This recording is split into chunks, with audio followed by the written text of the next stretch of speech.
Hey everyone, I'm uglyAZgamer, and I want to start this video out by saying welcome to my channel. This will hopefully be the first in a long line of content where I share my retro and modern gaming experiences with you.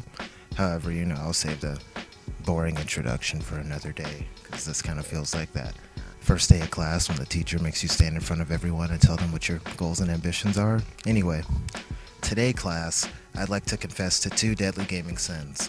The first is that I've never played the first two Tony Hawk Pro Skater titles, and the second is that I bought an Ouya in 2014.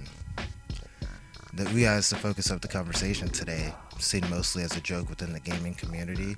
I bought the Ouya as a hub for low-level emulation of 8-bit, 16-bit, and 32-bit games. I did not follow the Kickstarter and knew next to nothing about the console before I purchased it. I just happened to come across it on Amazon one day, read some reviews citing that it worked well for emulation, and hopped on it immediately.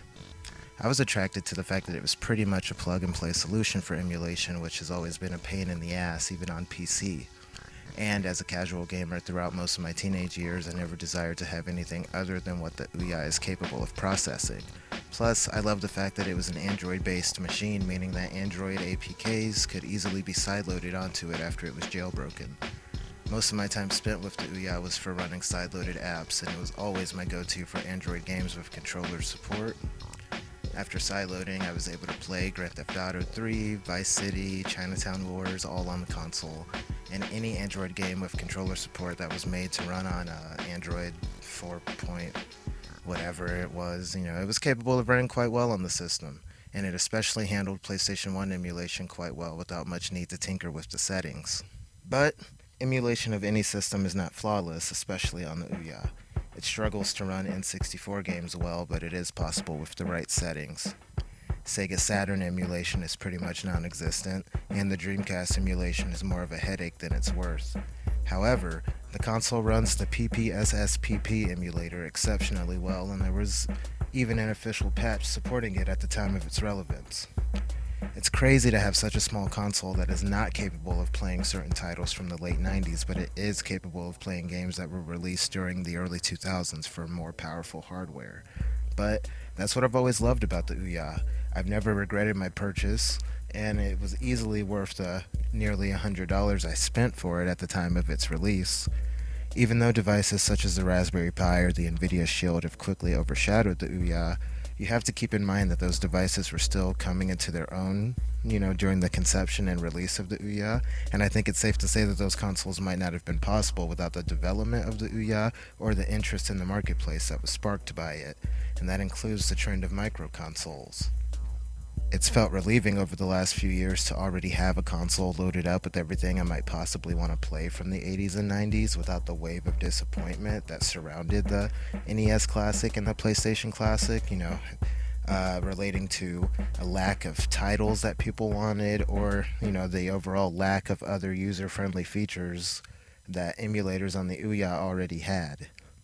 And sure, it's emulation, whatever, but if you're interested in a console like this or the Raspberry Pi, then you're probably not one of those people that cares about the authenticity of emulation. You just want the games to work, and that's the boat that I'm in. As long as it works well or is close to perfect to where I forget that I'm emulating, then I don't care.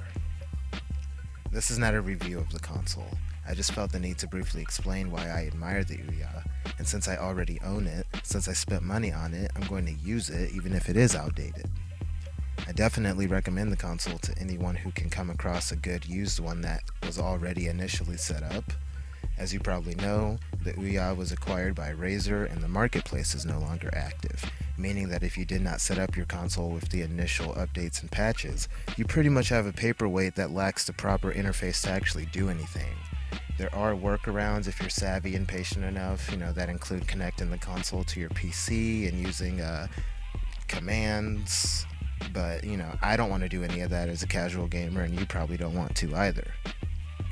Like I said, the Ouya can handle emulation of the PlayStation rather well, and in order to coincide with the release of Tony Hawk Pro Skater 1 and 2 Remake in a few hours, tomorrow technically, I decided to demonstrate the power of the Ouya by playing through the PlayStation 1 versions of the first two Pro Skater games, which are not only considered classics by fans, but are both considered to be two of the greatest video games of all time.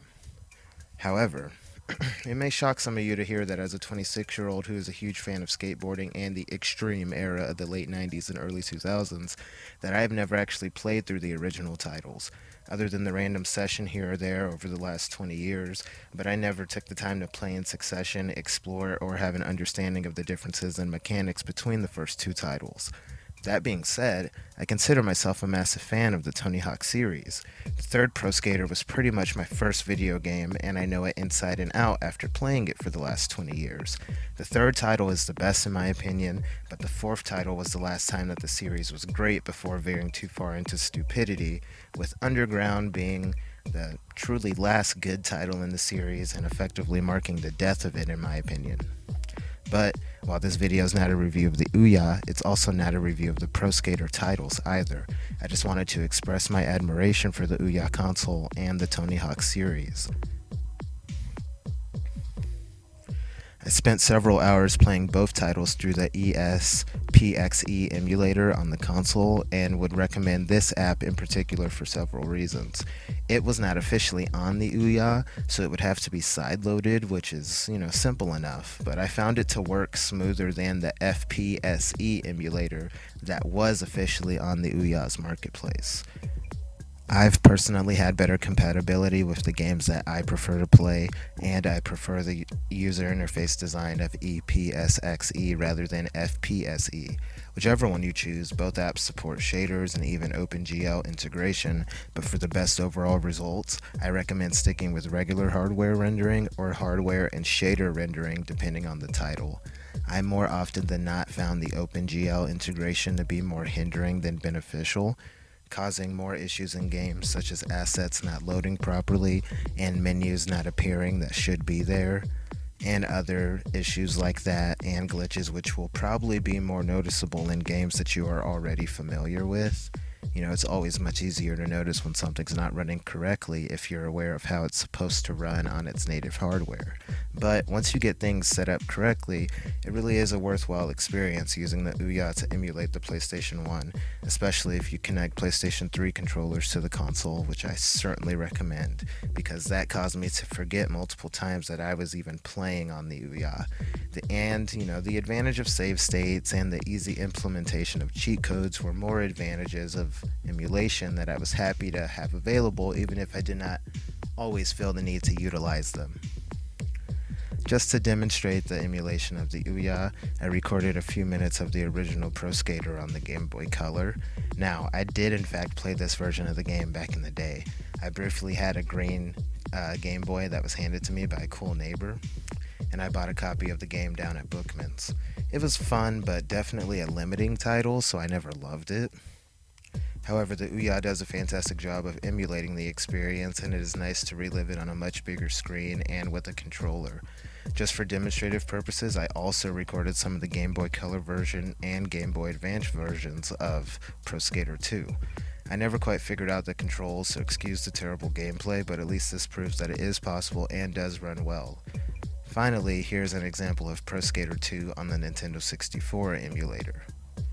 N64 emulation is not great, but the game seems to run at a playable state. I also have a ROM of the first game, but I cannot get it to load properly. I probably just have a bad file. But I'd imagine that it would run similar, if not smoother, than this game appears to, because the first game was smaller. Also, just to keep with the Tony Hawk theme, I loaded the PSP version of Tony Hawk Underground 2 into the emulator, and as you can see, it seems to play like shit. I have heavily enjoyed my time with the Ouya these last few years every time I decide to break it out. I plan on using it whenever possible on this channel for emulating retro gaming. I know that there are better options for emulation that may be faster and simpler, but I like the Android-based architecture of the Ouya. I like the controller support, but your opinion on the Ouya is going to change depending on what you are expecting. If you're looking for a device that will play older Android games and run older Android-based APKs, then this is the perfect system for you. And if you're not convinced yet, then hopefully some of the videos that I produce in the future will sway you in the direction towards picking one up if you happen to find one at a decent price. I did originally plan on doing a video that compared the 2X version of the game with the HD remake from 2012. However, this is my first video and I've had a harder experience than I was expecting. The plan was to release this video and then the one I just mentioned, and then cap it off with a review of the new title. But since the new title releases in just a few hours, I'm probably going to release a video that comprises my thoughts of all of the titles, and I'll explain which one I prefer the most. Spoiler alert, I'm one of the few people that does not hate the 2012 remake. If you're one of those people too, or if there's anything else you'd like to discuss about the Tony Hawk series, please leave your comments below. I'd love to start a conversation with anyone that is also a fan of the Ouya. Were you a day one fan? Did you catch on later? If anyone is interested, I'd also like to do a proper channel introduction video where, I am that kid in front of the class who explains his goals and ambitions. But, I figured if I'm going to spend my time playing so many games, then I might as well share my experiences with you and have dialogues with the community. If we all wound up here, then we're probably the same way anyways. With that being said, I'm uglyAZgamer, and I hope to talk to you some more. Bye.